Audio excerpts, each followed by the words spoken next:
A arquitetura, ela na verdade é o que norteia toda a formação do próprio ser humano.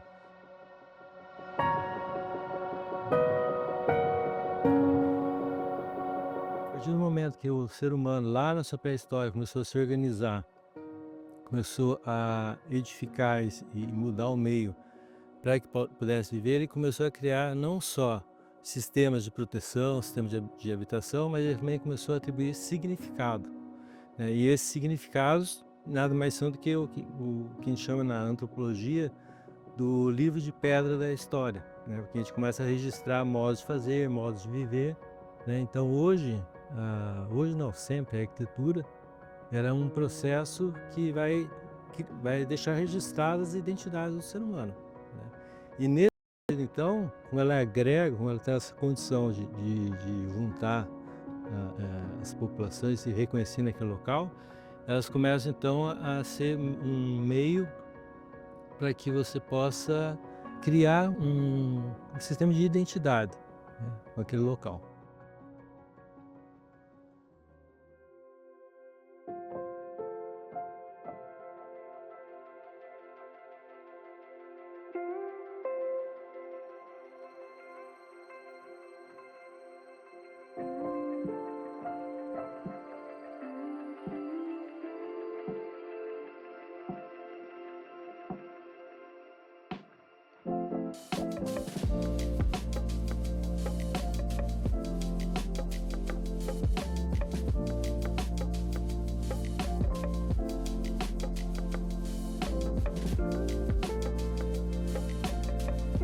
Meu nome é Fulvio Natercio Fiber. Então, eu sou formado lá em Curitiba em 1993 e tinha escritório lá e comecei na área da docência. E aí, posteriormente, de 2013 para cá, eu comecei a lecionar em Toledo, na Universidade Tecnológica Federal do Paraná. Meu nome é Silmara Dias Faiber, eu sou arquiteta e urbanista de formação. Sou professora universitária da Universidade Tecnológica Federal do Paraná. Atualmente, né, eu sou docente também do curso de especialização em patrimônio histórico da UTFPR, né, do curso que é do curso de arquitetura, né, da UTFPR de Curitiba. Meu nome é Graciele Schubert Kiel, eu sou historiadora e museóloga de formação e atuo também no Centro Universitário FAG como historiadora e responsável pelo núcleo histórico.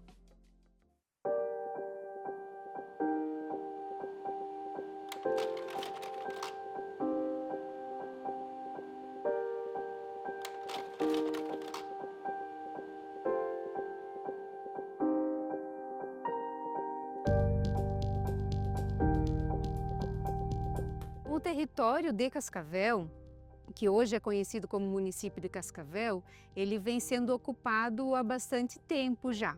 Os primeiros habitantes desse território eram os povos indígenas, da etnia Caigangue, Guarani, Xetá, Xoclém, que estiveram por aqui e hoje em dia ainda é possível encontrar alguns vestígios dessa ocupação. Porém, com o desenvolvimento desta região, nós tivemos então a chegada de outros grupos que conhecemos também como colonizadores. O primeiro ciclo econômico aqui da nossa região, que podemos chamar de ciclo econômico, é o ciclo da erva mate.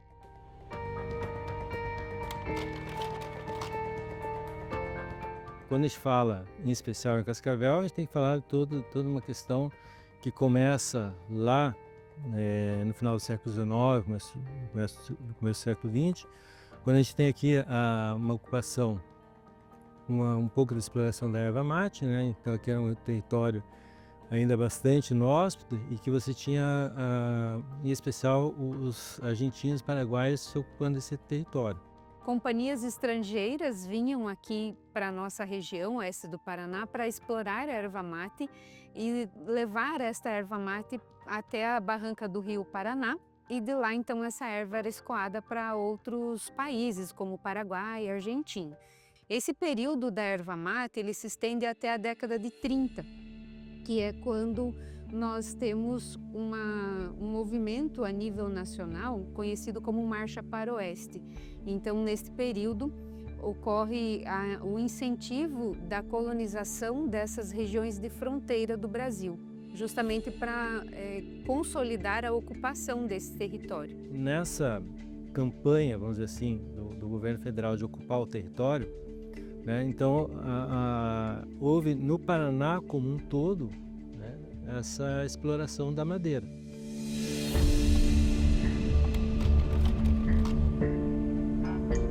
E essa exploração da madeira, consequentemente, gerou uma série de obras de madeira no Paraná em todo. Tá? Cascavel não é diferente disso, porque como a gente tem bastante essas madeireiras aqui, elas também vão fazendo essas obras. E aí nós temos então aqui na região de Cascavel o início do ciclo econômico conhecido como ciclo da madeira.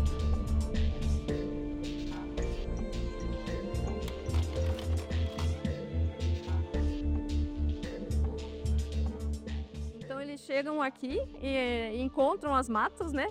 Em destaque, né, o pinheiro araucária, que fazia parte, né, que tem toda a potencialidade, né, do material madeira para ser utilizado nas obras de arquitetura.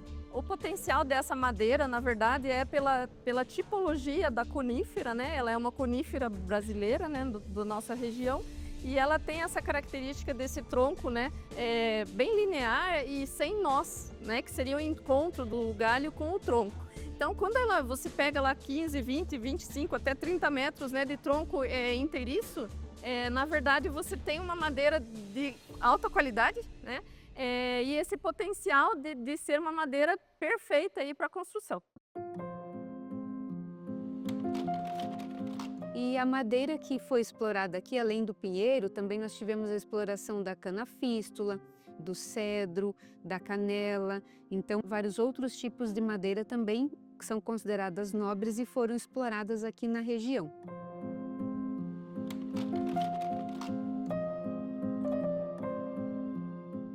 As principais madeireiras vão se instalando basicamente ao longo do que a gente chama da estrada hoje, que seria a 277. E aí então a gente começa a ter o começo da cidade de Cascavel surgindo.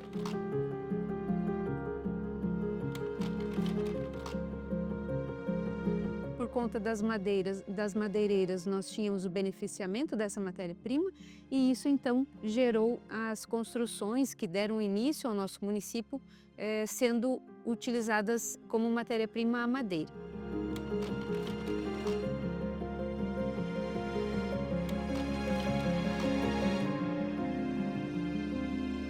Essas madeireiras vão ser vendidas para o Brasil todo, o mundo inteiro, né? Em especial, quando chega ali no final dos anos 50, 60, com a direta construção de Brasília, né? Que se precisava de muita madeira para aquelas formas. Então, muitas madeiras daqui da nossa região, elas foram levadas para a construção de Brasília, né? E depois, quando a gente falar um pouco da arquitetura moderna, quando a gente falar das formas de madeiras, vão ver que então a gente tem uma digital, de certa forma, paranaense em muitos casos ali. Na década de 60, nós chegamos a ter quase 70 madeireiras, serrarias aqui em Cascavel.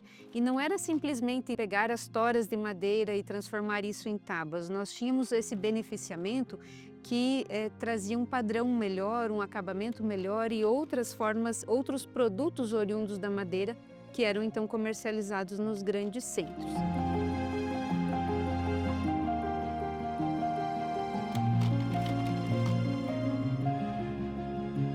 O ciclo da madeira, as serrarias, elas trazem para a nossa região a primeira ideia de progresso. Porque se nós olharmos para o primeiro ciclo econômico, que foi a erva mate, era algo explorado por companhias estrangeiras e não por brasileiros ou pelo governo brasileiro. Então o recurso ia para outro país. E aí o primeiro grande ciclo econômico é o ciclo da madeira e isso trouxe então desenvolvimento para a nossa região.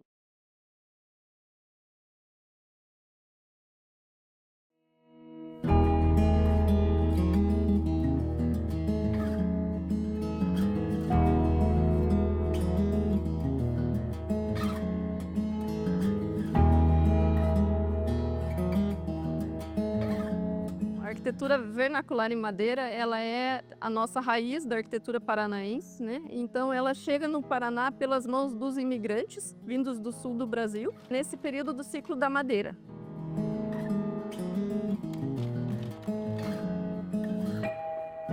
Vernacular bem mais do saber fazer, né? Não é que existe um projeto, vou fazer um projeto de casa de madeira, né? Existe mais as pessoas que sabem fazer aquela determinada obra, um conhecimento que já vem de familiar e que eles vão executar aquilo ali.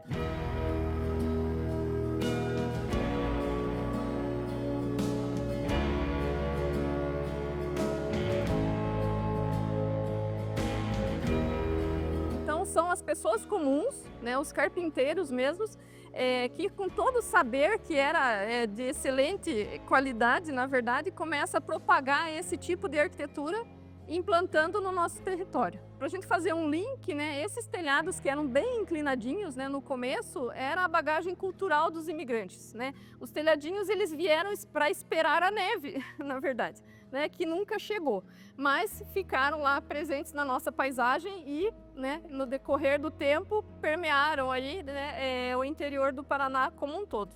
Essas obras que inicialmente surgem feitas de madeira, elas não têm assinatura de um profissional, mas elas são um retrato de uma determinada cultura, e em especial, como a gente tem muita gente vinda do sul, automaticamente essas pessoas de origem italiana, alemã, né, elas começam a traduzir essas obras, né, de madeira com aquela bagagem cultural que eles têm. Seria esse início, vamos dizer assim, de uma identidade paranaense, né? Então a identidade da arquitetura paranaense surge a partir da vinda desses imigrantes, né? Cada um com a sua bagagem, mas todos eles configurando ou materializando a sua inserção, né, dentro do território paranaense a partir dessa arquitetura.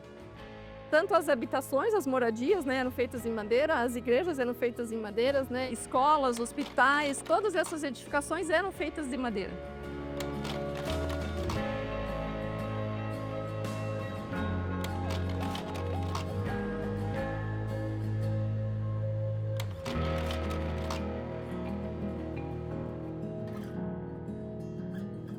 Do ponto de vista da arquitetura, né, qual que é a importância dessa arquitetura em madeira para a arquitetura paranaense, né? Na verdade, a importância vem pela originalidade que ela traz, né? Então, por ela é algo inédito, vamos dizer assim, né, em termos de Paraná. Se você for subindo a nível de Brasil, já vai se extinguindo, né? Então, ela é uma manifestação cultural, né, e a gente pode dizer regional também, propagando aí a identidade, né, da arquitetura paranaense. Então essa originalidade está não só na questão estética, né, na carinha das obras, né, mas no sistema construtivo. Essas obras que surgem feitas de madeira, né, elas têm, a grande maioria aqui na nossa região, uma linguagem bastante simples, né, e que elas progridem um pouco com o tempo, à medida que o poder aquisitivo dessas pessoas que se instalam ali vão também podendo construir. Tá? Mas, inicialmente, uma necessidade de ocupar o território e criar abrigo, então eles fazem casas bastante simples no primeiro momento, e depois disso eles começam a deixar isso um pouco mais sofisticado. Tá? A gente tem os distritos, né, a Colônia Esperança, tem o Distrito São João, né, que próximos aqui da sede de Cascavel, que tem muita obra ainda em madeira, né, justamente desse período aí, que estão vivas lá até hoje, né? Então, assim, a madeira, ela tem a sua fragilidade, vamos dizer assim, né? Se você não cuidar, se você não tiver um aparente cuidado, pelo menos ali, ela pode se degradar. E o que foi acontecendo com essas obras na nossa região, né? Se a gente for pensar em a questão patrimonial, né, de preservação e nesse sentido, né, elas foram sendo retiradas, vamos dizer assim, né, da paisagem do centro da cidade, foram sendo algumas sim relocadas, né, nesse esquema de tirar e levar para outros lugares, mas muitas delas nós fomos perdendo.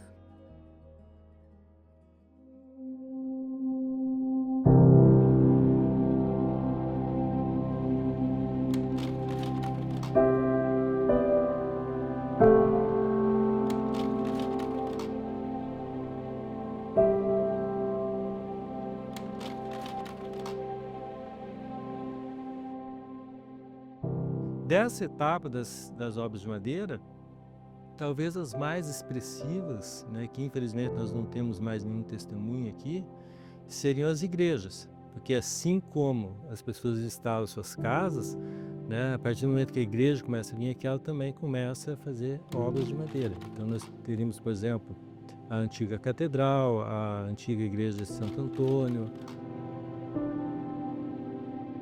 algumas outras cidades, como ali do Distrito de São João, são igrejas que têm um valor estético bastante interessante, sim, bonito, e que infelizmente hoje nós não temos nenhum testemunho disso mais edificado, tá? A Igreja do Lago hoje é uma das peças ou uma das obras mais conhecidas da comunidade quando estamos falando em arquitetura em madeira.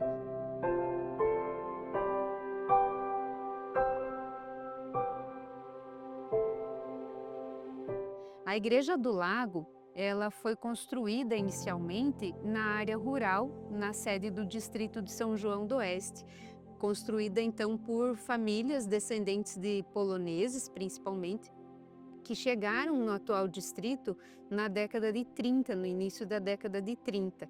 E lá construíram uma primeira igreja, um primeiro templo mais simples, também de madeira, porque era a matéria-prima que nós tínhamos disponível nesse período.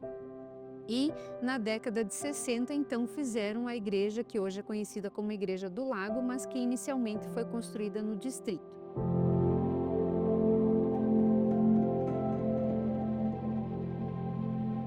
Esta igreja, então, ficou no distrito até a década de 80, e aí o distrito também representando e passando por essa fase de transformação econômica que reflete também na arquitetura, nós tivemos a necessidade, o distrito sentiu a necessidade de substituir a antiga igreja de madeira por uma igreja em alvenaria, um pouco maior, porque a população do distrito aumentou, e também a alvenaria proporciona uma manutenção melhor para a igreja. Então, a igreja em madeira, ela exigia uma manutenção maior, uma manutenção com um custo elevado. Então, por esses motivos, a comunidade decide construir uma igreja em alvenaria, e a igreja, então, em madeira, é trazida para a sede do município e reconstruída, remontada, relocada na região do Lago Municipal, que é então um ponto turístico aqui da nossa região.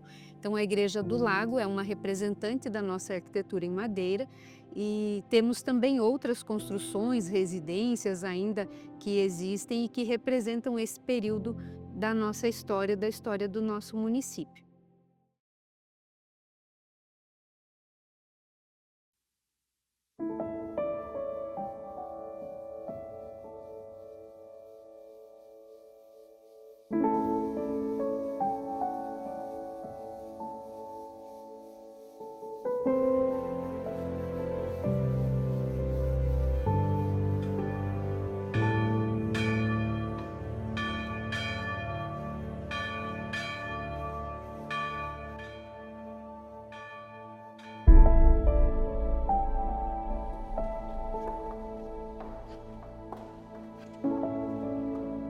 Esta igreja onde nós estamos hoje, é a igreja então aqui do Centro FAG, além dela ficar em meio à mata nativa, à mata preservada, ela também é uma réplica das igrejas em madeira do Paraná.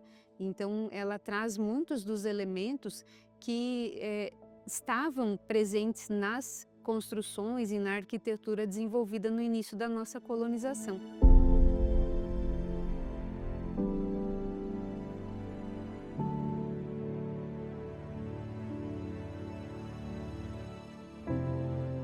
Na verdade, a proposta de projeto, né, dessa capela, foi feito um estudo, um resgate, né, de toda a linguagem ou a expressão e toda a cultura, né, polonesa que materializa-se, né, nas obras sacras, né, das igrejas, e foi feita essa releitura. Então essa obra específica aqui, ela traz elementos dessa arquitetura tradicional, né? Então ela tem a taba, mata junta, né? Tem essa questão estética, né, que se remete a essas questões.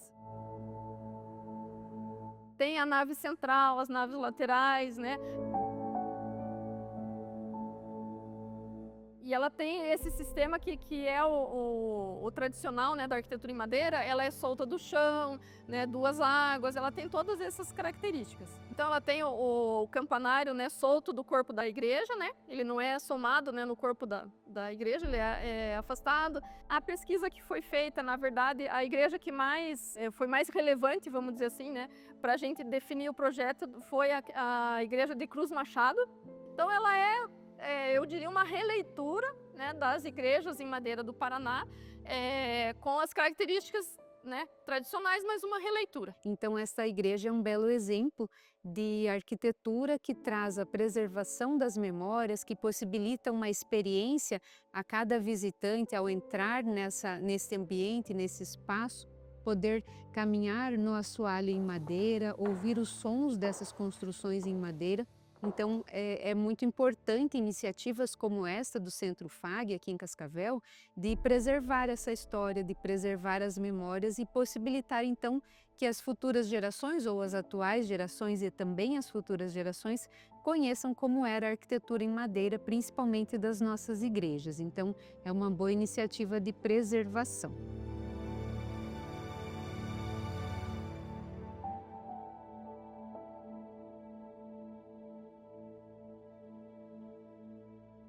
Na verdade, todo bem patrimonial, independente do período de sua expressão, né, se ele é moderno, se ele é contemporâneo, todo bem patrimonial, né, no nosso caso aqui especificamente a arquitetura em madeira, é um bem que a gente fala não renovável, assim como os bens, recursos naturais a gente tem que são não renováveis às vezes, né? Então, a partir do momento que ele foi suprimido da paisagem, não tem volta.